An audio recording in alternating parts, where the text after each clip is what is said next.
ભારતીય જનતા પાર્ટીના કાર્યકરો ભારતીય જનતા પાર્ટીનો જે ખેસ પહેરે છે અને ગૃહમંત્રી અમિત શાહનો જે મત વિસ્તાર છે તે ગાંધીનગર જિલ્લામાં તે વિરોધ નોંધાવે છે। વિગતવાર વાત કરવી છે જે પ્રકારે અમિત શાહના મત વિસ્તારમાં ભાજપે જ વિરોધ કર્યો છે તેની। વૈષ્ણવજન તો તેને કહીએ જે પીડ પરાઈ જાનાને રે। નમસ્કાર, આપ જોઈ રહ્યા છો નવજીવન ન્યૂઝ અને હું છું આપણી સાથે તોફિક ગાંચી। ગુજરાતમાં 30 વર્ષથી ભારતીય જનતા પાર્ટીનું શાસન છે અને વર્તમાન સમયમાં ભાજપના નેતા હોય, ધારાસભ્ય હોય, કાર્યકર હોય કે સરકાર હોય તે વારંવાર વિકાસ છે તેની વાત કરી રહી છે, પરંતુ આ વિકાસ કેટલે પહોંચ્યો છે તેના દ્રશ્યો અનેક સમયે અનેક વિસ્તારોમાંથી સામે આવતા હોય છે। આદિવાસી વિસ્તારોમાં પણ આજે પણ એવી પરિસ્થિતિ છે જ્યાં રોડ, રસ્તા હોય કે પછી પ્રાથમિક સુવિધા હોય તે મામલે ત્યાંના સ્થાનિકો સંઘર્ષ કરતા હોય છે તેવા આરોપ ત્યાંના સ્થાનિક લોકો લગાવતા હોય છે। અને હવે મામલો ગાંધીનગર જિલ્લાના માણસા તાલુકાના વેડ ગામમાંથી સામે આવ્યો છે, કેમ કે આ સંસદ સભ્યનો જે મત વિસ્તાર છે તે ગૃહમંત્રી અમિત શાહનો છે અને માણસાના વેડના આ ભારતીય જનતા પાર્ટીના કાર્યકરો છે તે ભાજપનો જ ખેસ પહેરી તે સ્થાનિક કક્ષાએ વિરોધ દર્શાવે છે કે અનેક વખત અનેક જગ્યાએ તેમણે રજૂઆત કરી, વરસાદમાં પાણી ભરાઈ ચૂક્યા છે, કીચડ છે અને આવી પરિસ્થિતિમાં તેમને બહાર નીકળવું પણ મુશ્કેલી છે તે પરિસ્થિતિનો ઊભો થઈ સામનો કરવો પડી રહ્યો છે। અને જે પ્રકારે રોડ નથી બની રહ્યો તે મામલે તેમણે અનેક રજૂઆત કર્યા છતાં પણ હજી સુધી નિરાકરણ નથી આવ્યું અને અંતે તેમણે આક્રોશ વ્યક્ત કર્યો છે। જય શ્રી રામ પ્રભુ, નમસ્કાર। આજે માણસા ખાતે હું નરેન્દ્રભાઈ ઠાકોર તથા વેડા ગામના ચામુંડાનગરના રહેવાસીઓ જે પ્રાથમિક શાળાના બાળકો એક અમારા શિક્ષણના મંદિરના જવા માટે રસ્તાના સમસ્યા માટે માનનીય મુખ્યમંત્રી ભૂપેન્દ્રભાઈ સાહેબને રજૂઆત કરી હતી।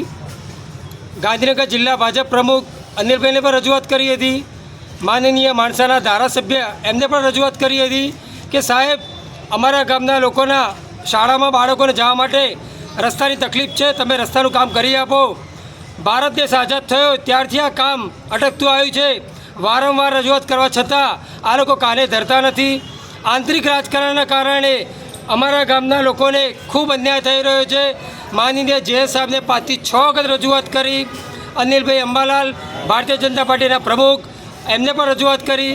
સીએમ સાહેબને પણ રજૂઆત કરી હતી। સીએમ સાહેબે પત્ર લખ્યો હતો કે ભાઈ તાકીદે આ રસ્તાનું નિરાકરણ કરવામાં આવે, પણ આજે માણસામાં એટલો બધો સામાજિક ભેદભાવ, જે એક જાતિ આધારિત ભેદભાવ ઊભો કરવામાં આવ્યો છે કે ભાઈ ઠાકોર સમાજના છોકરાઓને ભણીને શું કરવું છે, આજે એમના આરોગ્યને શું કરવું છે। આજે તમે બીજા સમાજના રસ્તા જુઓ, એમના બ્લોક જુઓ, કેટલા સરસ ગામમાં બનાવવામાં આવે છે। તો આજે ભારતીય જનતા પાર્ટી સામે, માણસાના ધારાસભ્ય સામે, જે.એસ. પટેલ સામે માણસાના ઠાકોર સમાજ ખૂબ આ શબ્દો ઓખડી કાઢે છે અને રોષ વ્યક્ત કરીએ છીએ કે જે.એસ. પટેલ સાહેબ, અમે પણ પાર્ટીના માણસો છીએ, તમને પણ મત આપ્યા હતા, અમારો શું ગુનો છે તો અમને તાકીદે ન્યાય આપો। પ્રાથમિક શાળાના બાળકોને જવાનો રસ્તો તમે નિરાકરણ કરી આપો। અત્યારે અમે મામલતદાર સાહેબને આવેદનપત્ર આપી જે.એસ. પટેલ સાહેબને ઓફિસ જવાના છીએ, ત્યાંથી કમલમમાં પણ જવાના છીએ। ન્યાય આપો, ન્યાય આપો। મારું ગામ વેડા, આ વેડાનો ચામુંડાનગર પરાનો રોડ છે। જો 1.5 વર્ષ પહેલાં મુખ્યમંત્રીના આ રોડ માટે રૂબરૂ જઈને મળ્યા હતા, એના પછી ધારાસભ્યને મળ્યા, મામલતદાર, કલેક્ટર સુધી મળ્યા, તો આ રોડનું હજી સુધી કામ કશું થયું નહીં। સાઈડમાં જો રોડ બતાવો ખાલી। ગામના સરપંચને વારંવાર રજૂઆત કરી, ડેલિકેટને, તો એ કોઈ આ બાબતે કોઈ નિરાકરણ આવતું જ નહીં। કહીએ છીએ એટલે દાદાગીરી વગર વાત કરતા નહીં। તો જવું કયો, આ રસ્તો જોવો ખાલી। આ કોઈ પાકિસ્તાનીથી આવેલા માણસો નહીં, આ ગોમના અને ઠાકોર સમાજની પબ્લિક છે।